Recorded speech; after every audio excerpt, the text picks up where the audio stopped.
Mamuton Chanuna taramna opchobanga loinana ikoknona khurumjari. Ngasisu mahosagum nungairaba phonga wari ama puduna lakjari. Wari asigi mamingna sana khongnang sangba hingchaba.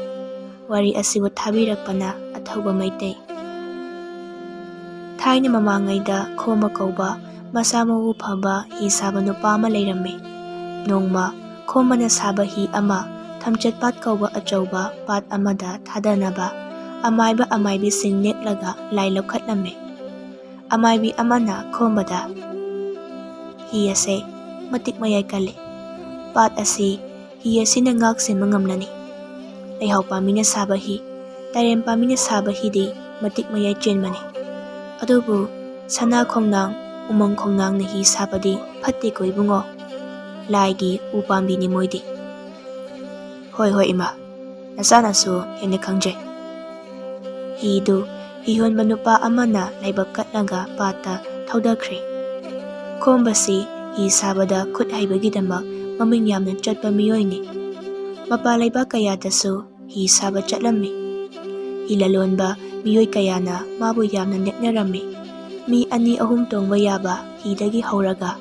Mi chani chahum tongba yaba hi kaya amasu miraybakta chatchatana sarami. Khombadu hi achauba ama sana matomta. Hi sima saramlaga yumda halagi. Phanasu kuirakle aini yumda handribase. Khombado masana sajaba hi ama holaga maitai leibakta amuk halaklame. Khombado churi taphamda magi u yanaba singjangdu phengli. Sinadi ani ahum laktang set launa thabada ujaw amadi lanya turani. Khombagi mamaga mapagasu kumlaina naraga pamungda hipli. Khombado mamaga mapagagi manakta changlaki. Mapana ibungo nangi uyan bado khongnang di yan ganuko. Khongnang yan mamise kuini hingandabani punsi tenbani. Hoi hoi baje aisu khange. Ima mamado pamungdagi ku sauraga hawatli. Hai. Nangbu karambu umangdagi udo. Yan kadoribano ne, hai bungo. Ima, awangnomgi umangdudagi yalugadabani. Ibungo, maitai umanglay singse yam nalubani ko. Singnaba tawganu Haujik miramdagi lakpa. Mito miyancha singsina umang sing kokthok tana kunta siliba singse kuiroi umang lai na loini warakhini. Hoi ma ai khangani ai thenge chale maikhet puba kauni ko mo. Hai magidi hoi khangani si ngaktani khungadoribase. Nangi maching mason naibido u yambada kati taurunuko. Una kamuk nandana toklarani. Magi sina kari numita amu halakadoriba jana. Khangde aiso anakpadani hairamidudi. Mapandagi lembi sanana khombagi mamada kauraki. Ima, ta khomba chakrabo. Imungdagi khombagi mapana. Hai, ibema chatkibada mangairibani. Tanagi tanahau. Khombagi mamana changakladi phanida imong manbise. Masakse uraga kumlaina chelabasu siningba phawandeni. Ima ai changlak nangi naraibakse thikreda marai kan manabungni. Yam sathiba nachanupani. Ado ai kem khandi ima sono phawdi chudabanina. Ai chak thonglokige. Karin sang chaningi ma bazi. Khombagi mapana. Ibema nang sida laigi leiroda hankrano khongwana nabani. Nang nabu thongadi insang na chumtarasu panghauda mahawi. Bazi insang da chumtarambaka yaubro. Pramangi wanida. Waridi baziso. Ima, ai haunaba adum thonglak lagi ko. ꯆꯥꯛꯈꯨꯝꯁꯤꯗꯤ ꯏꯟꯁꯥꯡ ꯅꯥꯄꯤ ꯃꯌꯥꯝꯁꯦ ꯄꯨꯝꯕ ꯌꯥꯎꯔ ꯃꯥꯜꯂꯦ꯫ ꯃꯅꯥ ꯃꯁꯤꯡꯁꯤꯡꯁꯤꯅ ꯆꯤꯡꯃꯨꯛ ꯋꯥꯡꯅ ꯄꯩꯁꯤꯜꯂꯕꯅꯤꯅ꯫ ꯃꯃꯥꯅ ꯍꯣꯏ ꯃꯅꯝꯗꯤ ꯁꯤꯐꯥꯎꯕ ꯂꯥꯛꯏ ꯏꯕꯦꯝꯃ꯫ ꯂꯦꯝꯕꯤ ꯁꯅꯥꯗꯨ ꯈꯣꯝꯕꯒꯤ ꯃꯃꯥꯒ ꯃꯄꯥꯒ ꯁꯦꯟꯅꯕ ꯂꯥꯛꯂꯤꯕꯅꯤ꯫ ꯂꯦꯝꯕꯤ ꯁꯅꯥꯅ ꯈꯣꯝꯕꯗ ꯍꯤ ꯑꯃ ꯅꯝꯗꯅ ꯁꯥꯍꯜꯂꯒ ꯂꯧꯔꯔꯣꯏ ꯍꯥꯏꯔꯛꯄꯒꯤ ꯈꯣꯝꯕꯅ ꯁꯥꯎꯗꯅ ꯃꯃꯥ ꯃꯄꯥꯒꯤ ꯑꯅꯥꯕꯗꯨ ꯁꯦꯟꯅꯍꯟꯕꯅꯤ꯫ ꯂꯦꯝꯕꯤ ꯁꯅꯥꯁꯨ ꯈꯣꯝꯕ ꯀꯤꯕꯗꯒꯤ ꯐꯅ ꯀꯨꯏꯔꯦ ꯆꯍꯤ ꯌꯥꯝꯃꯤ꯫ ꯈꯣꯝꯕꯅ ꯃꯄꯥ ꯂꯩꯕꯥꯛꯇ ꯂꯩꯔꯤꯉꯩ ꯃꯇꯝꯗꯒꯤ ꯌꯨꯝ ꯑꯁꯤꯗ ꯂꯦꯝꯕꯤꯅ ꯂꯩꯔꯛꯂꯤꯕꯗꯣ꯫ ꯁꯣꯝꯗ ꯈꯣꯝꯕꯗꯣ ꯎꯃꯪ ꯑꯃꯒꯤ ꯃꯇꯥꯏꯗ ꯂꯦꯞꯂꯒ ꯎ ꯑꯆꯧꯕ ꯐꯖꯕ ꯌꯦꯡꯂꯤ꯫ ꯃꯇꯥꯏꯁꯤꯗꯗꯤ ꯎ ꯐꯖꯕ ꯑꯆꯨꯝꯕ ꯍꯧꯗꯦ꯫ ꯎꯃꯪ ꯃꯅꯨꯡ ꯆꯪꯕꯗꯤ ꯏꯁꯥꯁꯦ ꯈꯔ ꯈꯧꯇꯛ ꯑꯣꯏꯁꯦ꯫ ꯈꯣꯝꯕꯅ ꯆꯪꯒꯗꯧꯔꯤꯕ ꯎꯃꯪ ꯑꯗꯨ ꯁꯅꯥ ꯈꯣꯡꯅꯥꯡ ꯁꯪꯕ ꯍꯤꯡꯆꯥꯕ ꯑꯆꯧꯕ ꯑꯃ ꯂꯩ꯫ ꯑꯗꯨꯕꯨ ꯀꯅꯥꯒꯨꯝꯕ ꯃꯤꯑꯣꯏ ꯑꯃꯠꯇꯗꯤ ꯃꯗꯨ ꯈꯪꯗꯦ꯫ ꯈꯣꯝꯕꯗꯨ ꯃꯃꯥꯏꯗꯣ ꯈꯥ ꯋꯥꯡ ꯂꯩ ꯂꯩꯗꯅ ꯌꯦꯡꯉꯤ꯫ ꯃꯤ ꯍꯥꯏꯕ ꯖꯥꯠꯁꯤꯃ ꯑꯝꯇ ꯎꯗꯦꯅꯤ꯫ ꯇꯨꯃꯤꯠ ꯐꯥꯎꯕ ꯀꯣꯛꯇꯣꯟꯁꯤꯗ ꯄꯥꯏꯗꯦ꯫ ꯁꯥꯊꯤꯕ ꯁꯥ ꯀꯩ ꯁꯣꯏꯗꯅ ꯂꯩꯔꯝꯒꯅꯤ꯫ ꯐꯖꯕ ꯎꯗꯤ ꯃꯐꯝꯁꯤ ꯈꯛꯇꯅꯤ ꯍꯧꯏ ꯍꯥꯏꯅꯔꯤꯕꯁꯦ꯫ ꯍꯧꯕ ꯇꯥꯕꯅꯤ ꯀꯩꯅꯣ, ꯀꯅꯥꯝꯇ ꯆꯪꯕꯁꯨ ꯉꯝꯗꯅ꯫ ꯍꯣꯏꯗ, ꯑꯁꯨꯛ ꯐꯖꯕ ꯁꯤꯡꯖꯪ ꯑꯃ ꯂꯣꯏꯅꯔꯤꯕꯨ ꯀꯩꯗꯧꯖꯔꯨꯅꯦꯒꯦ, ꯅꯠꯇ꯭ꯔꯅꯦ ꯈꯣꯝꯕ? ꯈꯣꯝꯕꯗꯨ ꯎꯃꯪ ꯑꯗꯨꯗ ꯆꯪꯂꯛꯏ꯫ ꯑꯣꯟꯊꯣꯛꯅ ꯐꯖꯔꯦꯗ ꯃꯅꯨꯡꯁꯤꯗꯤ꯫ ꯎꯈꯣꯡꯁꯤꯡꯁꯤꯅ ꯅꯥꯜꯂꯤꯕ, ꯅꯥꯄꯤꯁꯤꯡꯁꯤꯅ ꯆꯥꯡ ꯃꯥꯟꯅꯅ ꯍꯧꯔꯤꯕ꯫ ꯏꯁ ꯎꯊꯛꯁꯤꯗ ꯈꯩꯔꯣꯏ, ꯌꯣꯡ ꯏꯀꯥꯏꯊꯤꯕꯤꯁꯤꯡꯁꯤꯅ ꯆꯣꯡꯂꯤꯕꯁꯤ ꯌꯦꯡꯉꯨꯅꯦ꯫ ꯀꯩꯖꯦꯡꯂꯥꯡ ꯃꯆꯥꯁꯤꯡꯁꯤꯅ ꯃꯥꯡꯁꯤꯗ ꯊꯦꯛ ꯊꯦꯛꯇꯅ ꯆꯦꯜꯂꯤꯕꯁꯦ꯫ ꯏꯍꯦ, ꯀꯩꯅꯥꯎꯁꯤꯅ ꯁꯖꯤ ꯃꯆꯥꯁꯦ ꯆꯣꯡꯁꯤꯜꯂꯒ ꯑꯃꯨꯛ ꯆꯤꯛꯄꯤꯈ꯭ꯔꯦꯗꯣ꯫ ꯍꯣꯏꯗ, ꯃꯥꯒꯤ ꯆꯤꯟꯖꯥꯛꯅꯤ, ꯀꯜꯂꯨꯕ ꯊꯤꯡꯂꯨꯕ ꯌꯥꯕ ꯅꯠꯇꯦ꯫ ꯑꯉꯝ ꯆꯥꯅꯔꯣꯏꯍꯦ ꯏꯕꯣ, ꯑꯩꯁꯨ ꯏꯊꯧ ꯇꯧꯒꯦ꯫ ꯈꯣꯝꯕꯗꯨ ꯎꯃꯪ ꯑꯗꯨꯗ ꯂꯦꯞꯇꯅ ꯆꯪꯂꯛꯏ꯫ ꯐꯅ ꯁꯥꯡꯅꯗꯤ ꯆꯪꯂꯛꯂꯦꯁꯦ ꯑꯩꯁꯦ, ꯑꯗꯨꯕꯨ ꯐꯖꯕ ꯎꯗꯤ ꯊꯦꯡꯅꯗꯦꯅꯤ꯫ ꯈꯣꯝꯕꯗꯨ ꯎꯃꯪ ꯃꯌꯥꯏ ꯑꯗꯨꯗ ꯂꯦꯞꯂꯒ ꯀꯣꯏꯅ ꯌꯦꯡꯉꯤ꯫ ꯎꯊꯛ ꯎꯈꯥꯁꯤꯡꯗꯨ ꯆꯤꯠꯊꯗꯅ ꯌꯦꯡꯉꯤ꯫ ꯎ ꯑꯆꯧꯕ ꯑꯃꯒꯤ ꯃꯊꯛꯇ ꯁꯒꯥꯏꯒꯨꯝꯕ ꯑꯃ ꯂꯩꯕ ꯈꯣꯝꯕꯅ ꯎꯏ꯫ ꯑꯣ, ꯃꯤꯗꯤ ꯂꯩꯔꯝꯕ ꯖꯥꯠꯅꯤ ꯃꯐꯝ ꯑꯁꯦ꯫ ꯉꯥꯏꯍꯥꯛꯇꯕꯨ ꯀꯥꯔꯒ ꯄꯣꯊꯥꯈꯤꯒꯦ꯫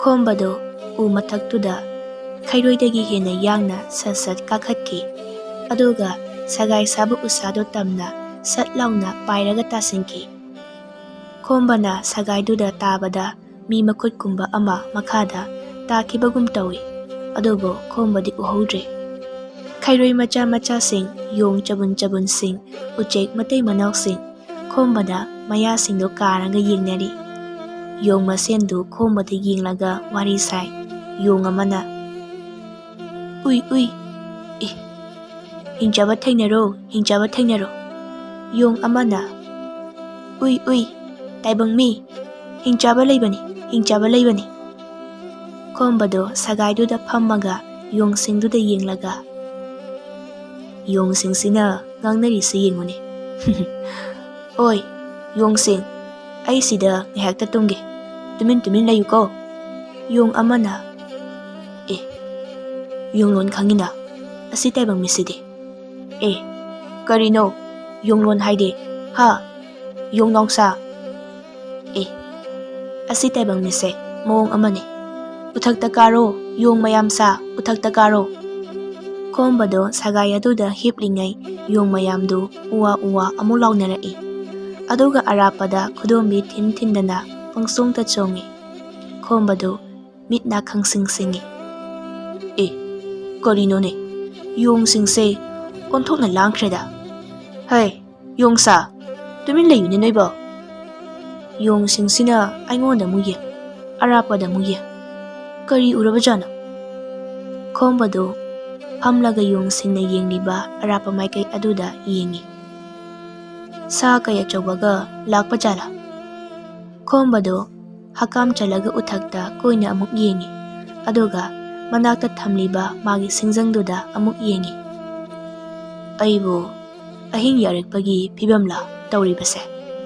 ꯍꯤꯗꯤ ꯍꯟꯗꯛ ꯊꯥꯒꯤ 7-9 ꯃꯁꯤꯗ ꯄꯤꯌꯨ ꯍꯥꯏꯔꯤ꯫ ꯅꯨꯃꯤꯠ ꯇꯥꯗ꯭ꯔꯤꯀꯥꯟꯁꯤꯗ ꯎꯁꯦ ꯑꯃꯨꯛꯇ ꯊꯤꯍꯧꯈꯤꯒꯦ꯫ ꯈꯣꯝꯕꯗꯨ ꯋꯥꯡꯈ꯭ꯔꯕ ꯁꯒꯥꯏꯗꯨꯗꯒꯤ ꯆꯣꯡꯊꯒꯦ ꯇꯧꯕꯒ ꯌꯣꯡꯁꯤꯡꯗꯨ ꯃꯆꯤꯟꯁꯤꯡꯗꯨ ꯃꯦꯜꯂꯒ ꯈꯣꯝꯕꯗ ꯀꯨꯝꯒꯅꯨ ꯍꯥꯏꯕꯒꯤ ꯃꯑꯣꯡꯗ ꯈꯣꯡꯂꯤ꯫ ꯈꯣꯝꯕꯗꯨ ꯌꯣꯡꯁꯤꯡꯗꯨꯅ ꯍꯥꯏꯅꯤꯡꯂꯤꯕꯗꯨ ꯆꯞ ꯆꯥꯅ ꯈꯪꯂꯤ꯫ ꯑꯣ, ꯉꯁꯤ ꯑꯍꯤꯡꯒꯤ ꯆꯥꯅꯕ ꯂꯥꯛꯂꯕ ꯃꯥꯜꯂꯦ ꯍꯥꯏꯕꯒ ꯇꯧꯕꯒ ꯎꯈꯥꯗ ꯈꯣꯝꯕꯒꯨꯝꯕ 5ꯃꯨꯛ ꯆꯥꯎꯕ ꯀꯩꯖꯥꯎ ꯑꯃ ꯁꯒꯥꯏ ꯃꯊꯛꯇ ꯈꯣꯝꯕꯗ ꯌꯦꯡꯂꯒ ꯂꯩꯔꯝꯂꯦ꯫ ꯈꯣꯝꯕꯗꯨ ꯃꯈꯣꯡ ꯑꯅꯤꯗꯨ ꯁꯠ ꯂꯥꯎꯅ ꯊꯥꯡꯒꯠꯂꯤ꯫ ꯍꯩꯁ, ꯁꯤꯗꯤ ꯃꯑꯣꯡ ꯑꯃꯅꯤ ꯍꯩ, ꯑꯁꯨꯛ ꯌꯥꯝ ꯆꯥꯎꯕ ꯀꯩꯁꯨ ꯂꯩꯕ꯭ꯔꯅꯦ? ꯊꯤꯟꯗꯣꯛꯂꯤꯕ ꯃꯌꯥ ꯑꯅꯤꯁꯤꯗꯤ ꯀꯤꯔꯦꯗ꯫ ꯃꯥꯒꯤꯁꯦ ꯁꯒꯥꯏ ꯃꯊꯛꯁꯤꯗ ꯆꯣꯡꯈꯠꯂꯛꯀꯦ ꯍꯥꯏꯕꯒꯤ ꯃꯑꯣꯡꯅꯤ꯫ ꯀꯩꯖꯥꯎꯗꯨ ꯈꯣꯝꯕꯗ ꯇꯨꯃꯤꯟꯅ ꯌꯦꯡꯂꯝꯕꯗꯒꯤ ꯉꯪꯕ ꯍꯧꯔꯛꯏ, ꯑꯗꯨꯒ ꯈꯨꯖꯤꯟꯁꯤꯡꯗꯨ ꯂꯩꯕꯥꯛꯇ ꯒꯣꯔꯣ ꯒꯣꯔꯣ ꯈꯣꯠꯂꯤ꯫ ꯈꯣꯝꯕꯗꯨ ꯃꯥꯒꯤ ꯁꯤꯡꯖꯪꯗꯨ ꯆꯦꯠꯅ ꯄꯥꯏ꯫ ꯌꯥꯝꯅ ꯁꯤꯡꯕ ꯀꯩꯅꯤꯅꯦ, ꯃꯋꯥ ꯃꯅꯤꯟꯒ ꯑꯃꯠꯇ ꯅꯥꯏꯗꯦꯅꯦ꯫ ꯍꯧꯖꯤꯛꯇꯅꯤ ꯑꯩꯅ ꯃꯥ ꯎꯔꯀꯥꯟꯗ ꯃꯌꯥꯁꯦ ꯍꯤꯒꯠꯂꯒ ꯉꯪꯂꯛꯏꯁꯦ꯫ ꯀꯩꯖꯥꯎꯗꯨ ꯃꯈꯣꯡ ꯃꯔꯤꯗꯨ ꯍꯥꯏꯐꯦꯠ ꯏꯂꯝꯂꯒ ꯁꯒꯥꯏ ꯁꯥꯔꯤꯕ ꯎꯖꯥꯎꯗꯨ ꯇꯥꯞ ꯇꯥꯞ ꯀꯣꯜꯂꯒ ꯆꯣꯡꯈꯠꯂꯛꯏ꯫ ꯈꯣꯝꯕꯗꯨ ꯇꯧꯐꯝ ꯈꯪꯗꯦ꯫ ꯁꯤꯡꯖꯪꯗꯨ ꯆꯦꯠꯅ ꯄꯥꯏꯔꯒ ꯁꯒꯥꯏꯗꯨꯗ ꯂꯦꯞꯄꯒ ꯀꯩꯗꯨꯗ ꯃꯁꯥꯗꯨ ꯊꯛ ꯊꯛ ꯅꯤꯛꯂꯒ ꯌꯦꯡꯂꯤ꯫ ꯃꯈꯥꯗ ꯀꯨꯝꯃꯦ, ꯀꯩꯅ ꯇꯥꯟꯅꯕꯗ ꯁꯤꯗꯧ ꯂꯩꯔꯦ꯫ ꯃꯊꯛꯇ ꯂꯩꯔꯦ, ꯆꯦꯟꯐꯝ ꯂꯩꯇꯦ꯫ ꯌꯦꯡꯅꯕ ꯇꯥꯕꯅꯤ ꯉꯁꯤꯗꯤ, ꯁꯤꯔꯁꯤ ꯆꯪꯉ ꯆꯪ꯫ ꯈꯣꯝꯕ ꯑꯩꯁꯨ ꯃꯤ ꯀꯨꯟꯅ ꯊꯥꯡꯕ ꯉꯝꯗꯕ ꯏꯇꯣꯝꯇ ꯊꯥꯡꯂꯤꯕꯅꯤ꯫ ꯂꯥꯎ ꯂꯥꯎ, ꯀꯩꯖꯥꯎ ꯂꯥꯎꯅꯦ꯫ ꯌꯣꯡꯁꯤꯡꯗꯨꯁꯨ ꯎꯋꯥ ꯎꯋꯥ ꯄꯪꯂꯥꯎꯇ ꯂꯥꯎꯏ꯫ ꯀꯩꯗꯨꯁꯨ ꯌꯣꯡꯁꯤꯡꯗꯨꯗ ꯉꯪꯂꯒ ꯌꯦꯡꯉꯤ, ꯑꯗꯨꯒ ꯃꯥꯅ ꯀꯣꯜꯂꯤꯕ ꯎꯗꯨꯗꯒꯤ ꯈꯣꯝꯕ ꯇꯝꯅ ꯉꯪꯂꯒ ꯁꯠ ꯂꯥꯎꯅ ꯆꯣꯡꯁꯤꯟꯈꯤ꯫ ꯁꯣꯝꯗ ꯁꯅꯥ ꯈꯣꯡꯅꯥꯡ ꯃꯈꯣꯡ ꯇꯝꯅ ꯋꯥꯡ ꯆꯥꯎꯔꯕ ꯃꯇꯨ ꯆꯣꯝꯕ ꯍꯤꯡꯆꯥꯕ ꯑꯃꯁꯨ ꯂꯝ 10ꯃꯨꯛ ꯁꯥꯡꯕ ꯒꯨꯝꯚꯤꯔ ꯑꯃ ꯃꯔꯦꯡ ꯆꯨꯝꯅ ꯊꯥꯡꯂꯒ ꯆꯠꯂꯤ꯫ ꯒꯨꯝꯚꯤꯔꯗꯨ ꯑꯃꯨꯛ ꯑꯃꯨꯛ ꯃꯔꯦꯡ ꯃꯔꯦꯡ ꯆꯠꯂꯤ꯫ ꯍꯤꯡꯆꯥꯕꯗꯨ ꯆꯠꯂꯝꯕꯗꯒꯤ ꯆꯞ ꯂꯦꯞꯄꯤ, ꯑꯗꯨꯒ ꯒꯨꯝꯚꯤꯔꯗꯨꯗ ꯌꯦꯡꯂꯒ, ꯁꯤꯗꯤ ꯁꯤꯗ꯭ꯔꯤꯕ ꯃꯥꯜꯂꯤꯅ, ꯑꯃꯨꯛꯇ ꯍꯥꯠꯇꯣꯛꯀꯦ꯫ ꯍꯤꯡꯆꯥꯕꯗꯨꯅ ꯆꯥꯎ ꯁꯥꯡꯂꯕ ꯒꯨꯝꯚꯤꯔꯗꯨꯒꯤ ꯃꯃꯩꯗꯨ ꯇꯥꯞ ꯂꯥꯎꯅ ꯄꯥꯏꯔꯒ ꯎꯈꯣꯡ ꯑꯃꯗ ꯄꯣꯞ ꯂꯥꯎꯅ ꯍꯥꯏꯖꯤꯟꯗꯅ ꯑꯃꯨꯛ ꯀꯟꯁꯤꯜꯂꯤ꯫ ꯒꯨꯝꯚꯤꯔꯗꯨ ꯇꯨꯃꯤꯟꯅ ꯂꯩꯈ꯭ꯔꯦ꯫ ꯁꯣꯝꯗꯅ ꯀꯩꯗꯨꯅ ꯈꯣꯝꯕꯗꯨ ꯀꯣꯏꯇꯥꯟ ꯇꯥꯟꯅꯔꯤ꯫ ꯈꯣꯝꯕꯁꯨ ꯎ ꯑꯃꯗꯒꯤ ꯎ ꯑꯃꯗ ꯈꯩꯔꯣꯏ ꯌꯣꯡꯗꯒꯤ ꯍꯦꯟꯅ ꯌꯥꯡꯅ ꯆꯣꯡ ꯆꯣꯡꯗꯅ ꯃꯊ꯭ꯋꯥꯏ ꯍꯤꯡꯅꯕ ꯆꯦꯜꯂꯤ꯫ ꯂꯩꯔꯝ ꯂꯩꯔꯝꯕ ꯎꯔꯤ ꯋꯥꯔꯤꯁꯤꯡ ꯇꯥꯞ ꯇꯥꯞ ꯄꯥꯏꯔꯒ ꯂꯥꯎ ꯂꯥꯎꯗꯅ ꯆꯣꯡꯂꯤ꯫ ꯌꯣꯡꯁꯤꯡꯗꯨꯁꯨ ꯀꯩꯒꯤ ꯃꯇꯨꯡꯗ ꯎꯋꯥ ꯎꯋꯥ ꯂꯥꯎꯗꯅ ꯇꯥꯟꯅꯔꯤ꯫ ꯈꯣꯝꯕꯗꯨ ꯎ ꯃꯁꯥ ꯑꯃꯗ ꯇꯣꯡꯉꯒ ꯆꯞ ꯂꯦꯞꯄꯤ꯫ ꯁꯤꯗꯤ ꯎꯃꯪꯁꯦ ꯁꯤꯗ ꯂꯣꯏꯔꯦꯗꯅ, ꯑꯩꯕꯨ ꯄꯥꯠꯁꯤꯗ ꯆꯣꯡꯊꯔꯒ ꯌꯨꯝ ꯌꯧꯅꯕ ꯆꯦꯟꯕ ꯇꯥꯔꯤꯕ꯭ꯔꯥ?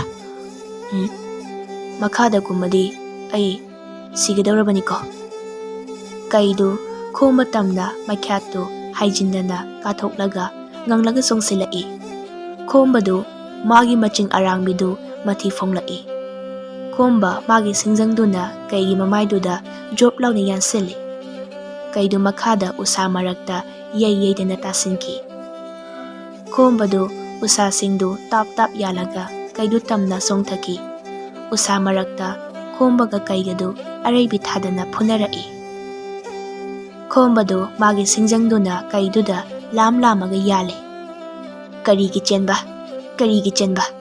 ꯅꯪ ꯉꯁꯤꯗꯤ ꯁꯤꯡꯖꯪꯁꯤꯡꯅ ꯌꯥꯜꯂꯒꯗ ꯍꯥꯠꯂꯒꯦ꯫ ꯀꯩꯗꯨꯁꯨ ꯈꯣꯝꯕꯗ ꯈꯨꯖꯤꯟꯗꯨꯅ ꯂꯥꯝ ꯂꯥꯝꯗꯅ ꯈꯣꯠꯂꯤ꯫ ꯈꯣꯝꯕꯁꯨ ꯀꯩꯗꯨꯗ ꯂꯥꯝ ꯂꯥꯝꯗꯅ ꯀꯤꯟꯅ ꯑꯃꯨꯛ ꯊꯤꯜꯂꯤ꯫ ꯈꯣꯝꯕꯅ ꯎꯁꯥ ꯐꯖꯕ ꯑꯆꯧꯕ ꯑꯃ ꯄ꯭ꯔꯣꯛ ꯂꯥꯎꯅ ꯊꯦꯛꯂꯒ ꯀꯩꯖꯥꯎ ꯑꯗꯨꯒꯤ ꯃꯀꯣꯛꯇ ꯍꯥꯏꯖꯤꯟꯗꯅ ꯄꯣꯞ ꯂꯥꯎꯅ ꯀꯟꯁꯤꯜꯂꯤ꯫ ꯀꯩꯗꯨ ꯂꯩ ꯂꯩꯗꯅ ꯎꯁꯥ ꯃꯔꯛꯇꯨꯗ ꯌꯩꯁꯤꯟ ꯌꯩꯁꯤꯟꯗꯅ ꯇꯥꯈꯤ꯫ ꯌꯣꯡꯁꯤꯡꯗꯨꯁꯨ ꯈꯣꯝꯕꯗ ꯀꯩꯗꯨ ꯍꯥꯠꯂꯣ ꯍꯥꯠꯂꯣꯅ ꯎꯔꯤꯁꯤꯡꯗꯨꯗ ꯌꯥꯜꯂꯒ ꯆꯣꯡꯂꯤ꯫ ꯈꯣꯝꯕꯗꯨ ꯋꯥꯡꯈ꯭ꯔꯕ ꯎꯁꯥꯗꯨꯗꯒꯤ ꯃꯈꯥꯗ ꯌꯨꯡꯅ ꯆꯣꯡꯊꯈꯤ꯫ ꯀꯩꯖꯥꯎꯗꯨ ꯂꯩꯃꯥꯏꯗ ꯃꯀꯣꯛ ꯃꯔꯨꯗꯨ ꯄꯨꯡꯀꯥꯏ ꯀꯥꯏꯔꯒ ꯇꯥꯔꯒ ꯂꯩꯔꯤ꯫ ꯈꯣꯝꯕꯗꯨ ꯀꯩꯖꯥꯎꯗꯨꯒꯤ ꯃꯅꯥꯛꯇ ꯗꯨꯞ ꯂꯥꯎꯅ ꯆꯣꯡꯊꯩ꯫ ꯍꯧꯖꯤꯛꯇꯤ ꯎꯃꯪꯁꯤꯗ ꯅꯤꯡꯊꯧ ꯁꯥꯕ ꯌꯥꯔꯣꯏꯅꯦ ꯅꯪ ꯉꯁꯤꯗꯒꯤ꯫ ꯈꯣꯝꯕꯒꯤ ꯃꯈꯣꯡꯗꯨꯅ ꯀꯩꯖꯥꯎꯗꯨꯗ ꯅꯦꯠꯂꯒ ꯑꯃꯨꯛ ꯅꯣꯝꯃꯤ꯫ ꯁꯤꯔ ꯃꯥꯜꯂꯦꯅꯦ ꯀꯩꯁꯤꯗꯤ꯫ ꯌꯣꯡꯅꯥꯎꯁꯥ, ꯃꯤꯠꯀꯤ ꯀꯨꯝꯍꯩ ꯂꯣꯏꯔꯦ, ꯅꯌꯨꯝꯗ ꯑꯃꯨꯛ ꯍꯟꯅꯔꯣ, ꯆꯠꯂꯣ꯫ ꯌꯣꯡ ꯑꯃꯅ ꯈꯣꯝꯕꯗ, ꯎꯏ, ꯇꯥꯏꯕꯪ ꯃꯤ ꯑꯀꯟꯕ, ꯂꯧꯁꯤꯡ ꯂꯩꯕ ꯇꯥꯏꯕꯪ ꯃꯤ꯫ ꯅꯨꯃꯤꯗꯥꯡ ꯈꯣꯝꯕꯗꯨ ꯀꯩꯖꯥꯎꯗꯨ ꯃꯩꯗ ꯃꯆꯦꯠ ꯌꯥꯏꯔꯒ ꯆꯥꯔꯤ꯫ ꯂꯥꯕ ꯑꯣꯏꯔꯝꯕꯒꯤ ꯐꯔꯤꯅꯤ, ꯑꯃꯣꯝ ꯃꯤꯔꯣꯟꯕꯤꯒ ꯑꯣꯏꯔꯝꯂꯗꯤ ꯑꯩ ꯄꯥꯞ ꯆꯦꯟꯗꯣꯏꯅꯤ, ꯏꯆꯥꯒ ꯑꯃꯠꯇ ꯄꯣꯛꯂꯣꯏꯗꯣꯏꯅꯤ ꯑꯩ꯫ ꯀꯩ ꯑꯌꯥꯏꯕꯁꯤꯁꯨ ꯂꯩꯔꯕꯅꯤꯅ ꯅꯨꯃꯤꯠ ꯅꯤꯅꯤ ꯍꯨꯝꯅꯤꯃꯨꯛꯇꯤ ꯎꯃꯪ ꯑꯁꯤꯗ ꯂꯩꯊꯕ ꯌꯥꯔꯅꯤ꯫ ꯅꯪꯅ ꯑꯣꯏꯔꯦ ꯅꯍꯥꯟ ꯃꯈꯩ ꯎꯃꯪ ꯑꯁꯤꯗ ꯃꯤ ꯑꯃꯠꯇ ꯆꯪꯕ ꯉꯝꯍꯟꯗ꯭ꯔꯤꯕꯁꯦ꯫ ꯁꯣꯝꯗ ꯅꯨꯃꯤꯗꯥꯡ ꯍꯤꯡꯆꯥꯕꯗꯨ ꯈꯣꯡꯅꯥꯡ ꯃꯈꯣꯡ ꯑꯗꯨꯗ ꯇꯨꯝꯅ ꯃꯅꯥꯇꯣꯟꯗꯨ ꯁꯨꯠ ꯅꯝꯂꯤ, ꯑꯗꯨꯒ ꯃꯃꯤꯠꯇꯨ ꯈꯪꯄꯥꯡ ꯄꯥꯡꯊꯣꯔꯛꯏ꯫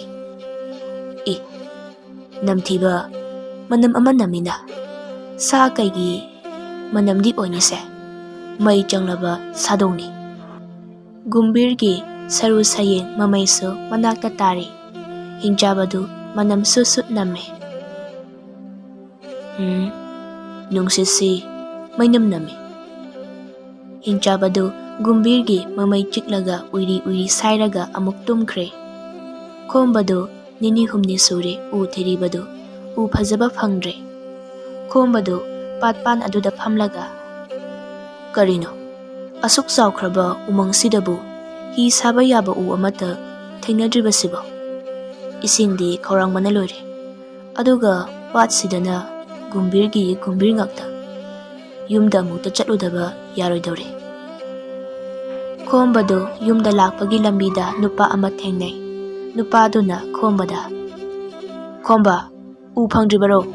ꯑꯩꯒꯤ ꯍꯤꯗꯨ ꯅꯪꯍꯜꯂꯨꯀꯣ꯫ ꯍꯣꯏ ꯇꯥꯗ, ꯑꯩ ꯈꯪꯂꯅꯤ꯫ ꯍꯣꯏ, ꯐꯔꯦ, ꯑꯩꯈꯣꯏ ꯑꯅꯤ ꯑꯃꯨꯛꯇ ꯎꯅꯁꯤ꯫ ꯈꯣꯝꯕꯗꯨ ꯅꯨꯄꯥꯗꯨꯗ ꯌꯦꯡꯂꯒ, ꯎꯅꯔꯤꯕꯃꯛꯇꯗ ꯑꯃꯨꯛ ꯎꯅꯁꯤ꯫ ꯈꯣꯝꯕꯗꯨ ꯃꯌꯨꯝꯗ ꯆꯪꯂꯛꯏ, ꯑꯗꯨꯒ ꯏꯪꯈꯣꯜ ꯃꯃꯥꯡꯗ ꯊꯝꯂꯤꯕ ꯎꯁꯤꯡ ꯑꯗꯨꯗ ꯌꯦꯡꯉꯤ꯫ ꯀ꯭ꯋꯥꯛ ꯈꯔꯁꯨ ꯇꯣꯡꯂꯒ ꯃꯊꯤ ꯐꯥꯏꯖꯤꯜꯂꯤ꯫ ꯑꯁꯤꯗꯤ ꯍꯤ ꯁꯥꯕ ꯌꯥꯕ ꯎ ꯑꯃꯠꯇ ꯌꯥꯎꯗ꯭ꯔꯦꯅꯦ꯫ ꯈꯣꯝꯕꯗꯨ ꯃꯃꯥꯒ ꯃꯄꯥꯒ ꯀꯧꯔꯒ ꯆꯪꯂꯛꯏ꯫ ꯕꯥꯖꯦ, ꯏꯃꯥ, ꯑꯍꯝ,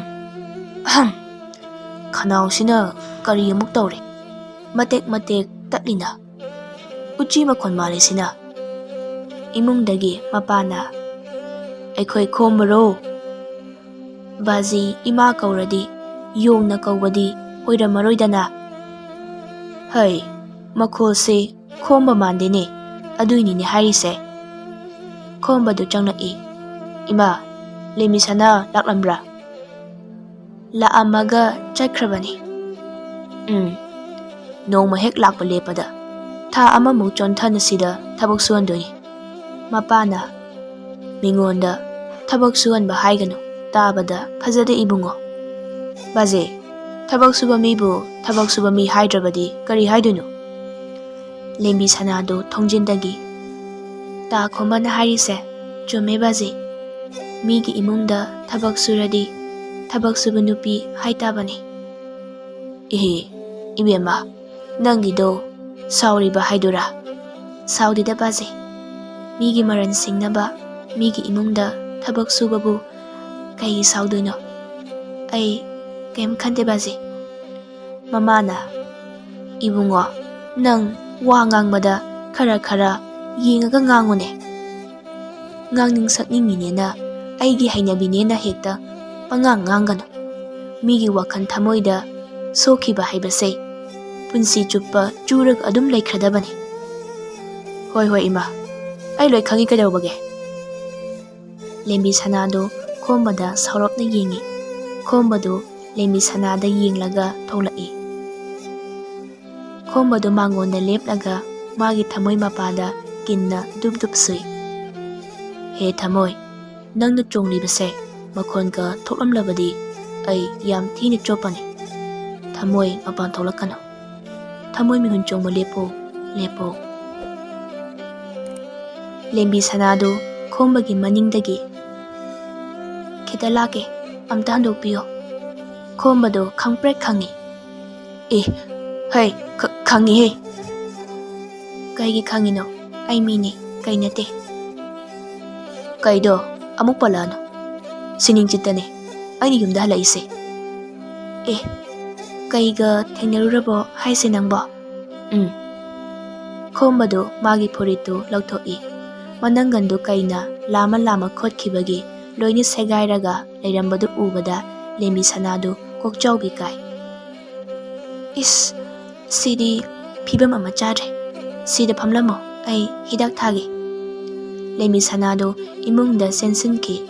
Lembi sanana khombagi manangangi asokpasingdu hidak hapiri. Khara hena sokpasing aduna photpiri. Lembi sanana khombada kayam chawba kaino. Hi sanaba usimuk chawe. Nang umangda chatlano. Sidi aigi sinpamne. Hauji kanagi hino pidoise. Ta konjangbam tombagini. Matam khara yumda patharo. Aduga khara thengthana magi hido pirage hayo. Ngangnaba yamna waba mini. Yaraktok mande. Nangsu ngangnaba adu yamna waidudi.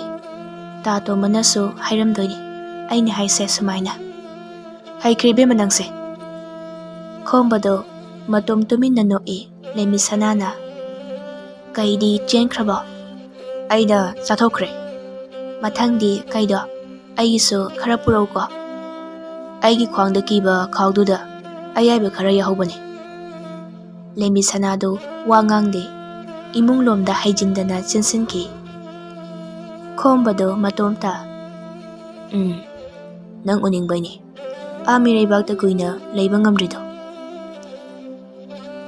Nongma konjengbam tombado khombagi manakta sauna lai. Maraisu khara tatli. Tombana khombada. Khomba karigumba aigi hido hantak thasida pidrabadi aidi u mathakta karaga khun tadanaba laugadabani. Aidi lauba yam pami haiba nang khangidune. Hoi ta khomba ai khangani. Khangnani di hairaga sukhangdi khangde. Nangna hi saba horokpa matamda natro aina khun singda chatlaga chinna laukhibada. Khara hena tanaba natro aina umathakta karaga laubada. Hoine ayamta kaudini. Ta to mana chingmatonda karaga laukhibado. Chingdadi karaga laude aiso. Ta to madu chatkre khomado phamthagi hek tawbaga amo. Lambidi thengnakhiba nupado changlai. Khomba ai nang amukta unagadabani. Ai tadagi mangda lepliye uraba natro. Hoine adubunini. Aina nang unagadabani haribase. Tada haujikti ai uraba natro. Urene aigi hidubu taraga mangani panmado nangadoribro ha nangidubo irai numit tabani. Tada aido tadagi u phajaba khangena chatpani. Phangdadana amuk halaklibasini. Nangdi kadomda chatlaga u thiruriba. Awanglomgi sanakhong nang hawi hainaba umangdudani. Thamchat patka tainaba umangduni. Tada adudadi changlu nuheibo. Umangduda changkiba mi amata mayum halakhidrabani. Lapna yengbadabu phajabagi wani. Akiba umangni. Mamangai umang adudagi thamchat pata kai achauba masu ising thaklamba hihonbasingna unahoba yawkhrabani. Marakta sa kai khonjan nataba tabada akiba phauba top khonjan amasu umang adudagi hek taba mali. Mi jabasingdo aina hatoklamlabani. Phagi taganu neibungo. Phagi nate tada. Khombado phurit lauthoklaga kaina khotkibasing adu yenghalle.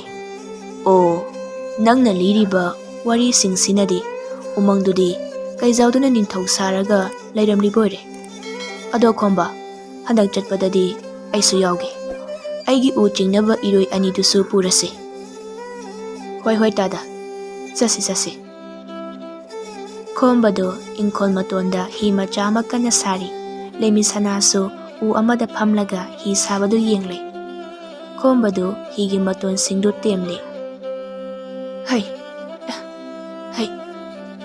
ꯎꯅꯦꯅ ꯑꯣꯟꯊꯣꯛ ꯀꯟꯈ꯭ꯔꯦ ꯑꯣꯏꯕ꯫ ꯂꯩꯃꯤ ꯁꯅꯥꯅ ꯀꯜꯂꯗꯤ ꯀꯣꯟꯅ ꯁꯥꯔꯣꯗꯅ ꯎ ꯄꯨꯔꯛꯂꯒ꯫ ꯏꯁꯤꯡꯗꯣ ꯎ ꯃꯀꯨꯞ ꯂꯣꯏ ꯆꯣꯡꯉꯅꯤ, ꯊꯛꯇꯣꯛꯑꯣ꯫ ꯇꯥ ꯇꯣꯝꯕꯒꯤ ꯑꯃ ꯄꯪꯁꯦꯝꯗ ꯁꯦꯝꯖꯤꯜꯂꯒ ꯄꯤꯊꯣꯛꯈ꯭ꯔꯒꯦ꯫ ꯂꯝꯕꯤ ꯆꯠꯄꯗ ꯃꯥꯒꯤ ꯍꯤꯗꯣ ꯄꯪꯊꯧꯗ ꯊꯧ ꯂꯩꯔꯦ꯫ ꯎꯗ ꯀꯥꯔꯒ ꯈꯣꯝꯕꯅ ꯍꯤ ꯄꯤꯗ꯭ꯔꯦꯅ ꯂꯥꯎꯅꯤꯅ ꯃꯤ ꯈꯨꯗꯤꯡ ꯋꯥꯔꯤ ꯁꯥ ꯂꯩꯔꯦ꯫ ꯏꯁ, ꯑꯗꯨꯗꯤ ꯁꯨꯝ ꯆꯥꯕ ꯎ ꯑꯃ ꯍꯦꯛ ꯄꯤꯈꯣ ꯃꯁꯛꯇꯨꯒ꯫ ꯋꯥꯔꯗꯤ ꯇꯣꯛꯎ, ꯁꯤꯗ ꯉꯥꯏꯍꯥꯛꯇ ꯐꯝꯃꯨ ꯂꯥꯎ꯫ ꯈꯣꯝꯕꯗꯣ ꯂꯩꯃꯤ ꯁꯅꯥꯒꯤ ꯃꯅꯥꯛꯇ ꯐꯝꯃꯦ꯫ ꯂꯩꯃꯤ ꯁꯅꯥꯅ ꯍꯨꯃꯥꯡ ꯇꯩꯊꯣꯛꯅꯕ ꯐꯗꯤ ꯄꯤ꯫ ꯈꯣꯝꯕꯅ ꯂꯩꯃꯤ ꯁꯅꯥꯗ, ꯍꯟꯗꯛ ꯎ ꯌꯥꯟꯕ ꯆꯠꯄꯗꯗꯤ ꯁꯥ ꯈꯔꯕꯨ ꯐꯥꯔꯛꯁꯤꯔ ꯈꯪꯗꯦ꯫ ꯑꯁ, ꯀꯩꯖꯤꯡꯂꯥꯡ, ꯂꯝ ꯍꯧꯗꯣꯡ, ꯂꯝ ꯌꯦꯟ, ꯁꯖꯤ, ꯃꯁꯛ ꯈꯪꯗꯕ ꯁꯥ ꯃꯌꯥꯝ ꯑꯃꯁꯨ ꯎꯔꯛꯏꯅꯤ꯫ ꯍꯥꯠꯂꯨꯅꯨꯗ, ꯐꯠꯇꯦ, ꯑꯗꯨꯃ ꯇꯧꯔꯨꯅꯨ꯫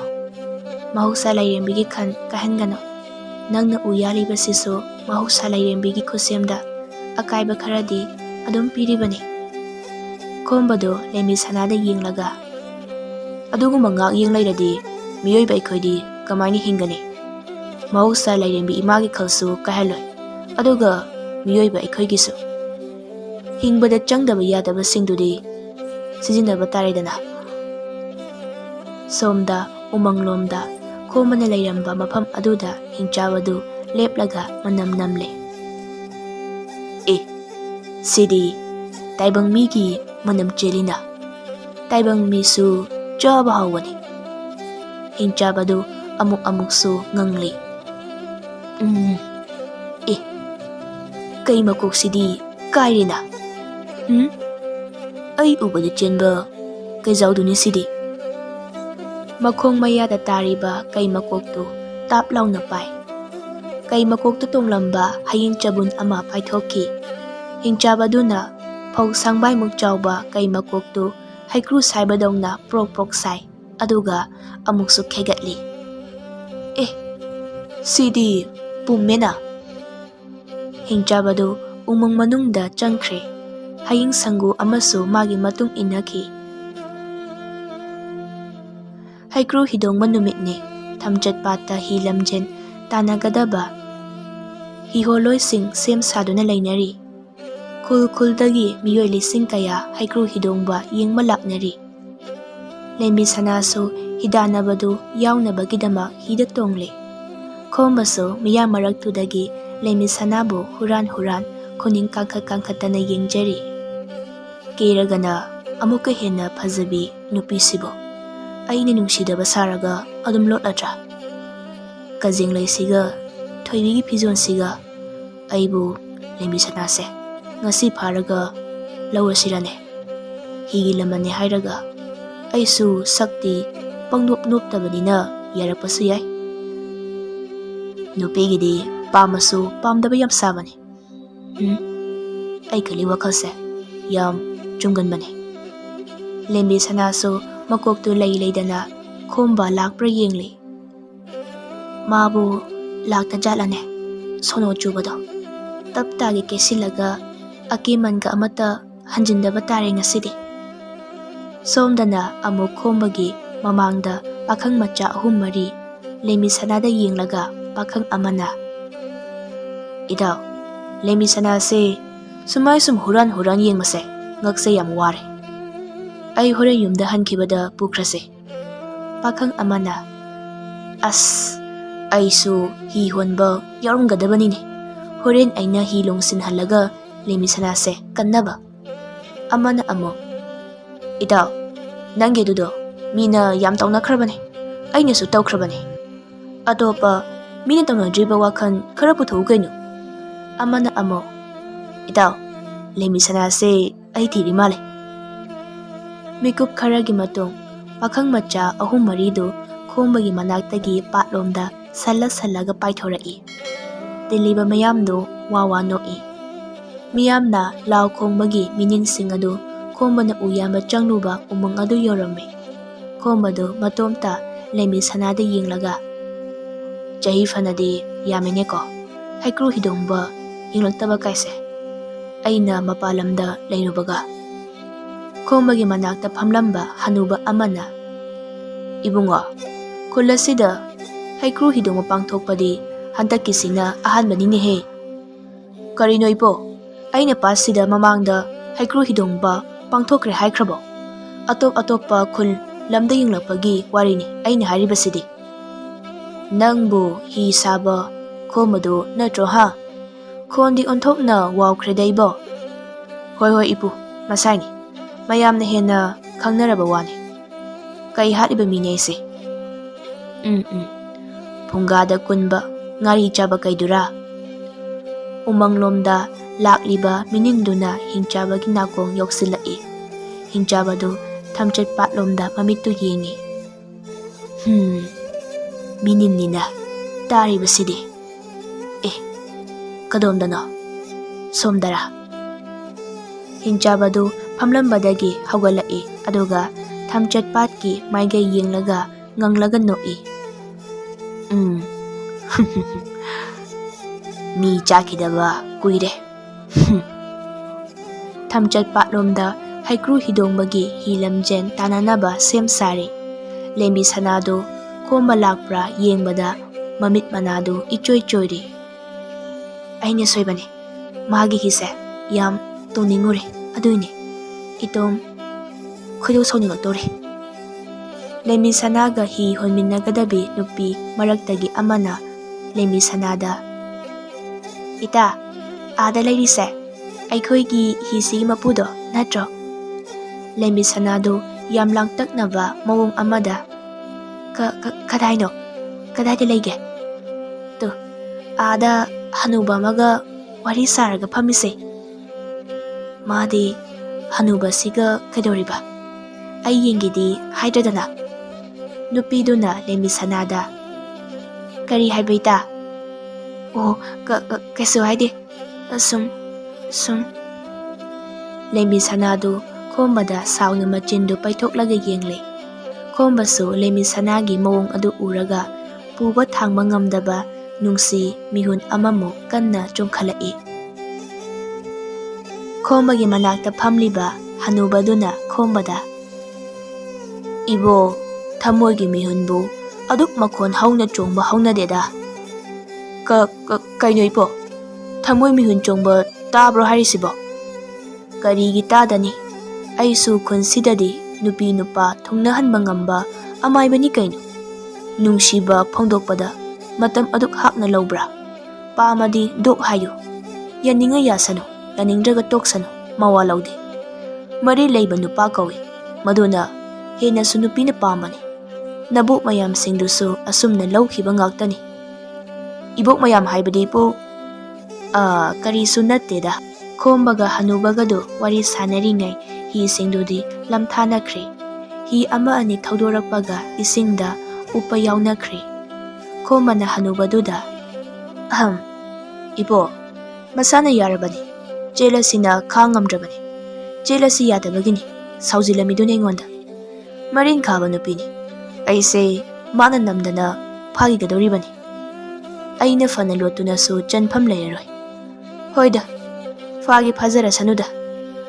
ꯑꯩꯅ ꯍꯪꯕꯅꯤ ꯃꯉꯣꯟꯗ, "ꯀꯔꯤꯒꯤꯅꯣ ꯏꯕꯦꯝꯃ ꯅꯪꯅ ꯑꯩ ꯑꯁꯨꯛ ꯌꯥꯝꯅ ꯄꯥꯝꯃꯤꯁꯦꯅ?" ꯃꯥꯅ ꯀꯔꯤ ꯈꯨꯝꯂꯛꯏꯕ ꯇꯥꯁꯤ ꯍꯥꯏꯌꯨꯅꯦ."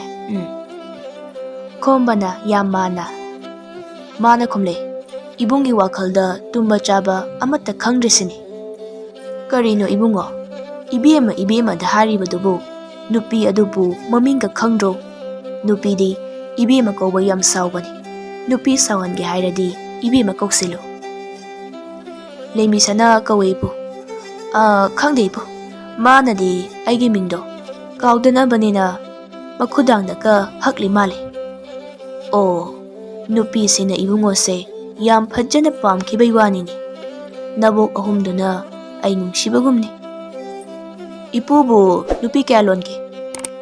Ahum khaktani yumda layribase. Pinakidaba mari amaga, lona chenba ani amaga, langphayda layringai lauramba taruk adumaga, si khaktani da ibungo. Oh, adude ipu sidi hanjin halasu pende haiba adugumba midunine. Hatpa ngamloi. Mafamdudagi chalaklaga khunsidagi maunaha tagat tekpi amaga amuk lauraga layri. Khombadu wa makha takidre. Hi singdusu pat maya yausinnakre. Khombadu chongkhatana lemi sanabu yengjari. Lemi sanasu marakta khombada noklaga yengthorakpadu khombana suk'i. Ngasi hekta chelage. Hi honba hekloibaga pukrage. Thajadaba mawong amada patpanda haikru hidongba yengnariba miyamdu kaidana chenba haunara'i. Khombana karino mayamsina chenaribasina nga achobaga phaba yaurajala. Awanglomgi patpanda hi holiba miyoisingdusu hi singdu mamai leidana hotana somda honara'i. Khombana soidre nga achoba ama soidana patsida leiramlani. Mayamse yengnagadogi chenarinine tauribase. Kop lauba tobakasu yaunarine. Khombado arapada mawong marin tadaba hingchaba ama umangdagi tholakpa ui. Khomba kokchaubi kai. Sana khongnang hauba umanglomdagi wang chauraba matu chomba makhut anina laibak chingba mangak nonthaba yengbada phibam soklaba hingchabadu masa kolap tawna thamchet patamna lakli. Miyamna chenaribadu hingchabadu ubadani. Hingchabadu ubada haikru hidongmagi hilamjan tanaba yauba miyoi singsu kappa lauba yaunara'i. Mahai hidagi chongthanabasu yaunari. Khombado hingchabaduda mayado karaga yengli. Karino asuk yamna kiba saktam side. Padyayda lemi sanado kappaga kana lauri. Kiganba nupi machane. Masado niklaga laikre. Hi honaba nausu thadakre. Khombagi manakta phamliba ahan aduna. Ibungo, aidi chele hai. Khomba wakhan khanglaklai. Hingchabadu patpanda layriba miyoising phadana chaba haura'i. Chenba ngamdaba miyoisingsu tap phai. Pata tasinba miyoi kongai amasu yauri. Hingchabadu pata kumthakre. Iroiraga cheliba miyoising lamdana chari. Khombana ish hi singdi kadai laikre. Khombado pata tauriba hi amada chongkhatke aduga hingchaba tamna haijindana hidu honjinke. Hingchabaduna patu naibada thamchet patu thok nome. Lairai da ising ipom yesile. Lembi sanasu hingchabaduda yenglaga kana kaple. Hingchabadu lembi sanagi maikai tamna khaktana noklaga patyai aduda jom launa sanglai. Aduga lembi sanada chaw sanglaba makhutuna lamge tawbaga akanba nungsitki makhon ama lai. Mi yangkai humpu tongba yaba hijau ama hingchaba tamna yangna paisilai. Hingnaba chenaramba miyoising hi aduda yenglaga chap lepnai. Miyamsing unwaimuk chiknakre. Hingchabadu ma tamna pairakliba hi aduda yengle. Lembi sanasu hijau aduda yengle. Mikup phade hijau adu hingchabadugi makokta pop launa haijindana thomjillai. Hijau adu pumchai. Hingchabadu thamchet patki isingda haijindana chepna job launa yesile. Lembi sanagi kokton mapada khombadu samlaga paikibagum tawi. Aduga hingchabadugi mathabakta job launa kuuduna yusinki. Haikru hidongba yengba lakpa miyoising wa lawi. Thamchet patagi chaithorakpa isingna nong chubagum tiliba miyapum chotle. Khombana hingchabadugi mathabakta kuuduna namlaga lembi sanada. Ngasi aikoy ni cheladabani. Lembi sanana yam kina.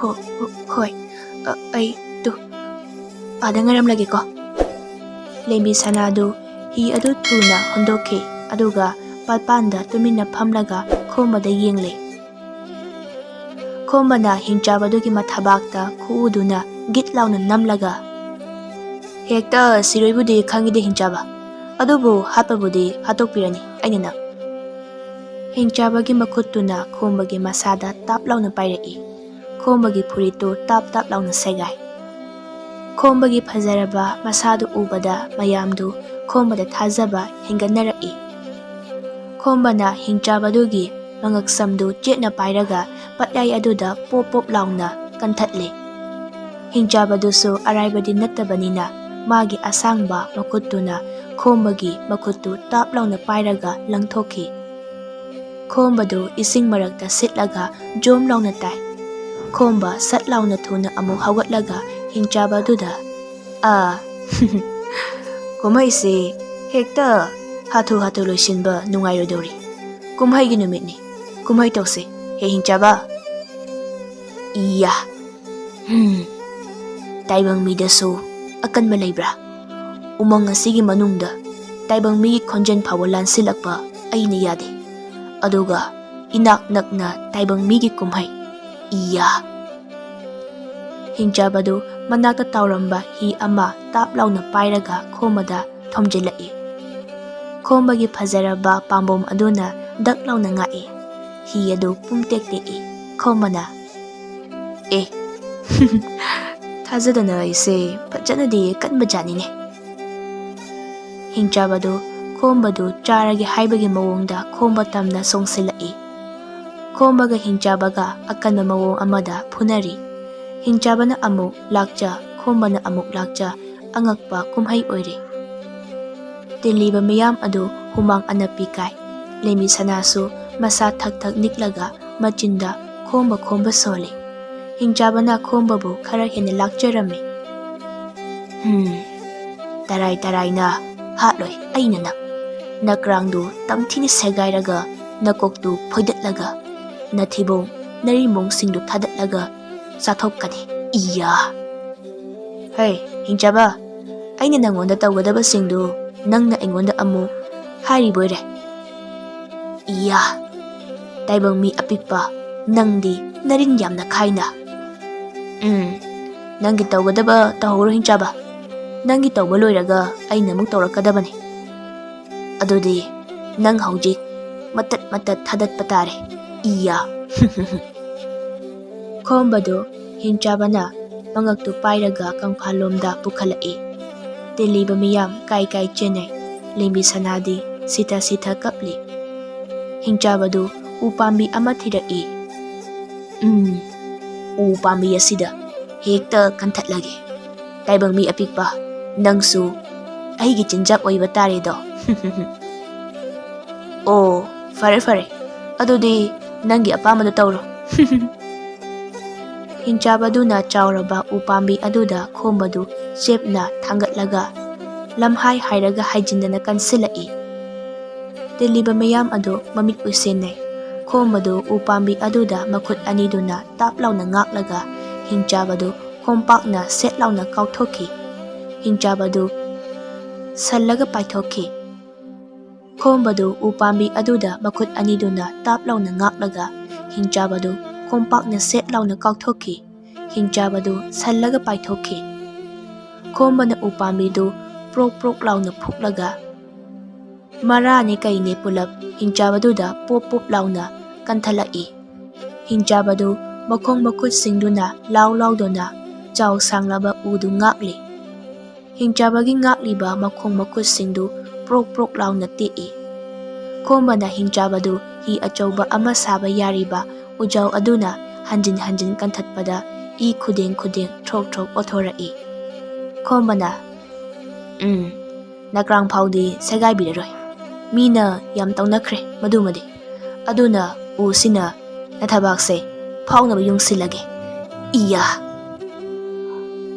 ꯈꯣꯝꯕꯅ ꯎꯞꯂꯒ ꯂꯩꯔꯤꯕ ꯍꯤꯡꯆꯥꯕꯗꯨꯒꯤ ꯃꯅꯪꯒꯟꯗꯨꯗ ꯎ ꯄꯥꯝꯕꯤꯗꯨ job ꯂꯥꯎꯅ ꯌꯨꯡꯁꯤꯜꯂꯤ꯫ ꯇꯤꯜꯂꯤꯕ ꯃꯌꯥꯝ ꯑꯗꯨ ꯋꯥ ꯋꯥ ꯂꯥꯎꯅꯩ꯫ ꯈꯨꯕꯥꯛꯄꯨ ꯈꯨꯅꯕꯋꯣ, ꯍꯨꯏꯆꯦꯟꯕꯨ ꯈꯣꯡꯅꯕꯕꯨ ꯑꯃꯨꯛ ꯇꯣꯏꯕ ꯂꯣꯏꯅꯔꯤ꯫ ꯈꯣꯝꯕꯗꯨ ꯂꯩꯃꯤ ꯁꯅꯥꯗ ꯌꯥꯝ ꯀꯤꯡꯅ ꯌꯦꯡꯂꯒ ꯍꯧꯖꯤꯛꯇꯤ ꯃꯥꯅ ꯑꯩꯁꯦ ꯐꯖꯅ ꯄꯥꯝꯂꯝꯂꯅꯤ, ꯆꯦꯟꯗ꯭ꯔꯁꯨ ꯌꯥꯔꯅꯤ, ꯃꯔꯥꯏꯅ ꯃꯈꯣꯡ ꯊꯣꯡꯅ ꯂꯥꯛꯀꯦ ꯍꯥꯏꯔꯅꯤ꯫ ꯈꯣꯝꯕꯗꯨ ꯂꯩꯃꯤ ꯁꯅꯥꯗ ꯃꯈꯨꯠꯀ ꯍꯥꯏꯖꯤꯜꯂꯤ꯫ ꯂꯩꯃꯤ ꯁꯅꯥꯗꯨ ꯋꯥ ꯑꯃꯠꯇ ꯍꯥꯏꯔꯝꯗꯦ, ꯇꯨꯃꯤꯟꯅ ꯆꯠꯈꯤ꯫ ꯈꯣꯝꯕꯗꯨ ꯂꯩꯃꯤ ꯁꯅꯥꯗ ꯉꯛꯅ ꯌꯦꯡꯂꯒ ꯂꯩꯍꯧꯏ꯫ ꯑꯦ, ꯁꯤꯗꯤ ꯐꯥꯗ ꯌꯥꯔꯣꯏ, ꯑꯗꯨꯁꯨ ꯌꯨꯝꯗ ꯂꯥꯛꯄꯗ꯫ ꯑꯌꯨꯛꯅꯤ, ꯈꯨꯟꯒꯤ ꯃꯤꯑꯣꯏ ꯂꯤꯁꯤꯡ ꯀꯌꯥꯅꯤ ꯈꯣꯝꯕꯅ ꯃꯤꯠ ꯄꯥꯡꯊꯣꯔꯛꯄꯗ ꯃꯅꯥꯛꯇ ꯂꯦꯞꯂꯝꯂꯤꯕꯗꯣ꯫ ꯈꯣꯝꯕꯅ "ꯑꯦ, ꯑꯩꯅ ꯍꯤꯞꯂꯤꯕꯁꯤꯗꯤ ꯀꯗꯥꯏꯗꯅꯣ?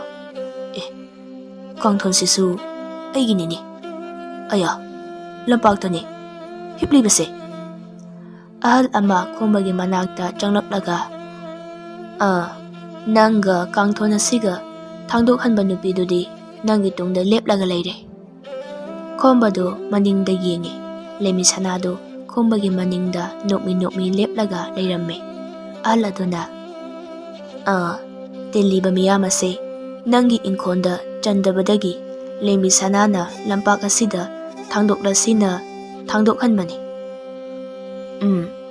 ꯍꯩꯄꯥ ꯁꯥꯈ꯭ꯔꯕ ꯑꯩꯒꯤ ꯅꯨꯄꯤꯗꯨ ꯃꯉꯥꯏꯔꯦ꯫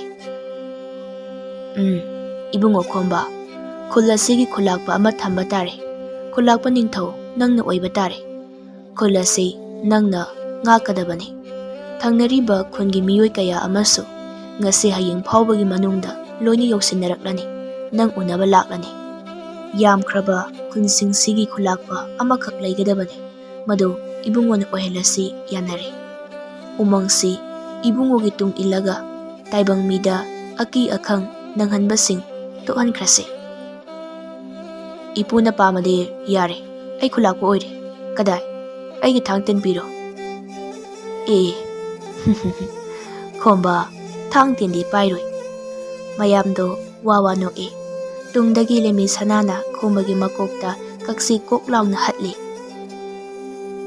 "ꯌꯥꯝꯅ ꯂꯦꯝꯗꯕ ꯋꯥ ꯌꯥꯝ ꯉꯥꯡꯅꯨ, ꯑꯩꯒꯤ ꯅꯨꯄꯥꯗꯤ ꯌꯥꯝ ꯂꯦꯝꯒꯗꯕꯅꯤ"꯫ "ꯀꯩꯅꯣ, ꯃꯤꯅ ꯑꯣꯏꯌꯨ ꯍꯥꯏꯕꯗꯣ ꯑꯣꯏꯒꯦ ꯍꯥꯏꯕꯒꯤ ꯋꯥꯅꯤ ꯀꯩꯅꯣ ꯏꯕꯦꯝꯃ"꯫ ꯃꯌꯥꯝꯗꯨ ꯑꯃꯨꯛ ꯋꯥ ꯂꯥꯎꯅ ꯅꯣꯛꯏ꯫ ꯆꯍꯤ ꯑꯣꯜꯂꯛꯄꯗꯅꯤ꯫ ꯈꯣꯝꯕꯒ ꯂꯩꯃꯤ ꯁꯅꯥꯒꯗꯨ ꯈꯨꯟꯒꯤ ꯂꯝꯕꯤ ꯑꯃꯗ ꯂꯥꯛꯂꯤ꯫ ꯃꯣꯏ ꯑꯅꯤ ꯎꯕ ꯃꯤꯑꯣꯏꯁꯤꯡ ꯀꯣꯛ ꯅꯣꯜꯂꯤ꯫ ꯈꯣꯝꯕꯅ "ꯌꯥꯔꯦ". ꯂꯩꯃꯤ ꯁꯅꯥꯅ "ꯇꯥ ꯈꯣꯝꯕ, ꯌꯥꯝ ꯆꯥꯎꯖꯅꯤꯡ ꯃꯥꯜꯂꯦ꯫ ꯍꯅꯨꯕ ꯍꯅꯨꯕꯤꯁꯤꯡꯁꯤꯅ ꯏꯁꯣꯟ ꯁꯣꯟꯈꯩ ꯀꯣꯛ ꯅꯣꯜꯂꯤꯁꯦ ꯐꯖꯔꯤꯕ꯭ꯔꯣ"꯫ "ꯑꯦ, ꯑꯩꯅ ꯀꯣꯛ ꯅꯣꯜꯂꯣ ꯍꯥꯏꯈꯤꯕ꯭ꯔꯅꯦ ꯏꯕꯦꯝꯃ ꯃꯣꯏꯗ"꯫ "ꯍꯥꯏꯗ꯭ꯔꯁꯨ ꯑꯗꯣ ꯃꯤ ꯃꯌꯥꯝ ꯉꯥꯏꯅꯔꯝꯂꯅꯤ, ꯊꯨꯅ ꯆꯠꯁꯦ"꯫ "ꯈꯨꯜꯂꯥꯛꯄꯅꯦ ꯍꯥꯏꯔꯗꯤ ꯁꯒꯣꯜ ꯒꯥꯔꯤ ꯑꯃꯗꯤ ꯊꯥꯔꯛꯄ ꯌꯥꯕꯅꯤ ꯃꯣꯏꯁꯨ"꯫ ꯂꯩꯃꯤ ꯁꯅꯥꯅ ꯈꯣꯝꯕꯗ ꯄꯩꯅ ꯌꯦꯡꯉꯤ꯫ ꯊꯝꯆꯦꯠ ꯄꯥꯠꯇꯅꯤ꯫ ꯍꯤ ꯀꯌꯥ ꯑꯃꯁꯨ ꯏꯁꯤꯡꯗ ꯇꯥꯎꯔꯤ꯫ ꯅꯨꯃꯤꯠ ꯑꯁꯤꯁꯨ ꯍꯩꯀ꯭ꯔꯨ ꯍꯤꯗꯣꯡꯕ ꯅꯨꯃꯤꯠꯅꯤ꯫ ꯈꯣꯝꯕꯗꯨ ꯈꯨꯜꯂꯥꯛꯄ ꯑꯣꯏꯔꯕꯅꯤꯅ ꯃꯁꯥ ꯃꯎꯗꯨ ꯍꯟꯗꯅ ꯐꯝꯂꯤ꯫ ꯂꯩꯃꯤ ꯁꯅꯥꯅ ꯈꯣꯝꯕꯗ "ꯉꯁꯤꯗꯤ ꯄꯥꯠꯁꯦ ꯌꯥꯝ ꯐꯖꯩ". "ꯂꯥꯏꯒꯤ ꯄꯥꯠꯅꯤ. ꯄꯥꯠ ꯑꯁꯤꯗ ꯊꯥꯗꯕ ꯉꯥ ꯁꯅꯥ ꯃꯆꯨ ꯑꯣꯜꯂꯤ ꯍꯥꯏꯅꯔꯤꯕꯅꯤ"꯫ ꯈꯣꯝꯕꯒꯤ ꯃꯅꯥꯛꯇ ꯅꯨꯄꯥ ꯑꯃ ꯆꯪꯂꯛꯏ꯫ "ꯈꯨꯜꯂꯥꯛꯄ ꯏꯕꯨꯡꯉꯣ, ꯍꯤꯁꯤꯡꯁꯤ ꯂꯝꯊꯥꯗ꯭ꯔꯤꯉꯩ ꯏꯕꯨꯡꯉꯣꯒꯤ ꯋꯥꯍꯩ 5-10ꯗ ꯍꯥꯟꯅ ꯊꯝꯕꯤꯔꯝꯃꯣ"꯫ "ꯑꯣ, ꯑꯍꯝ, ꯊꯝꯒꯦ. ꯇꯤꯟꯕꯤꯔꯤꯕ ꯃꯤꯌꯥꯝꯁꯤꯡ, ꯉꯁꯤꯗꯒꯤ ꯑꯩꯒꯤ ꯏꯊꯛ ꯊꯣꯡꯕꯁꯤꯡꯅ ꯑꯩ ꯑꯃꯗꯤ ꯑꯩꯒꯤ ꯂꯣꯏꯅꯕꯤ ꯂꯩꯃꯤ ꯁꯅꯥ ꯎꯕ ꯃꯇꯝꯗ ꯀꯣꯛ ꯅꯣꯟꯕ ꯇꯣꯛꯄꯤꯔꯣ, ꯑꯗꯨꯒ ꯂꯝꯍꯦꯟ ꯇꯨꯍꯦꯟꯕ ꯑꯉꯥꯡꯁꯤꯡ ꯐꯠꯇꯕ ꯇꯧꯕꯁꯤꯡꯒꯤꯗꯤ ꯆꯍꯤ 1 ꯃꯀꯣꯛ ꯅꯣꯜꯂꯒ ꯈꯨꯟꯒꯤ ꯂꯝꯄꯥꯛꯇꯨꯗ ꯂꯦꯞꯄꯒꯤ ꯆꯩꯔꯥꯛ ꯄꯤꯒꯅꯤ"꯫ ꯃꯌꯥꯝꯗꯨ ꯋꯥ ꯅꯣꯛꯏ꯫ ꯂꯩꯃꯤ ꯁꯅꯥꯅ ꯈꯣꯝꯕꯒꯤ ꯃꯈꯨꯠꯇꯨ ꯄꯥꯏꯔꯒ ꯇꯞꯅ ꯆꯤꯡꯊꯩ꯫ "ꯅꯪ ꯋꯥ ꯉꯥꯡꯕꯗ ꯀꯔꯟ ꯌꯥꯝ ꯇꯥꯏ. ꯑꯉꯥꯡꯁꯦ ꯅꯪ ꯁꯣꯏꯗꯅ ꯂꯧꯔꯅꯤ". "ꯑꯩ ꯂꯧꯗꯅ ꯑꯩꯅ ꯍꯥꯠꯈꯤꯕ ꯍꯤꯡꯆꯥꯕꯗꯣ ꯂꯧꯒꯦ ꯍꯥꯏꯔꯣ"꯫ ꯂꯩꯃꯤ ꯁꯅꯥꯅ ꯈꯣꯝꯕꯒꯤ ꯃꯈꯨꯠꯇ ꯈꯨꯖꯤꯟꯅ ꯀꯟꯅ ꯁꯤꯛꯏ꯫ "ꯅꯪ "ꯏꯕꯦꯝꯃ, ꯅꯥꯁꯨ ꯅꯥꯕꯤꯗꯦ". ꯈꯣꯝꯕ, ꯂꯩꯃꯤ ꯁꯅꯥ ꯑꯃꯗꯤ ꯇꯤꯜꯂꯤꯕ ꯃꯤꯌꯥꯝꯁꯤꯡ ꯍꯩꯀ꯭ꯔꯨ ꯍꯤꯗꯣꯡꯕꯒꯤ ꯍꯤ ꯂꯝꯖꯦꯟ ꯇꯥꯟꯅꯕꯗꯨ ꯌꯦꯡꯃꯤꯟꯅꯔꯤ꯫ ꯑꯁꯨꯝꯅ ꯁꯅꯥ ꯈꯣꯡꯅꯥꯡ ꯍꯧꯕ ꯎꯃꯪ ꯑꯗꯨꯁꯨ ꯍꯧꯖꯤꯛꯇꯤ ꯇꯥꯏꯕꯪ ꯃꯤꯠ ꯆꯪꯕꯁꯨ ꯌꯥꯔꯦ꯫ ꯁꯅꯥ ꯈꯣꯡꯅꯥꯡ ꯑꯗꯨꯃꯁꯨ ꯃꯈꯣꯡꯗ ꯑꯍꯤꯡꯕ ꯂꯪ ꯑꯁꯦꯡꯕ ꯐꯤ ꯁꯦꯠꯆꯤꯟꯕꯤꯗꯨꯅ ꯂꯥꯏ ꯑꯃ ꯑꯣꯏꯅ ꯂꯥꯠꯇꯨꯅ ꯊꯝꯈ꯭ꯔꯦ꯫ ꯎꯃꯪꯒ ꯇꯥꯏꯅꯕ ꯈꯨꯟꯁꯤꯡꯁꯨ ꯈꯣꯝꯕꯅ ꯉꯥꯛ ꯁꯦꯟꯗꯨꯅ ꯅꯨꯡꯉꯥꯏ ꯌꯥꯏꯐꯅ ꯄꯥꯟꯃꯤꯟꯅꯈꯤꯔꯝꯃꯤ꯫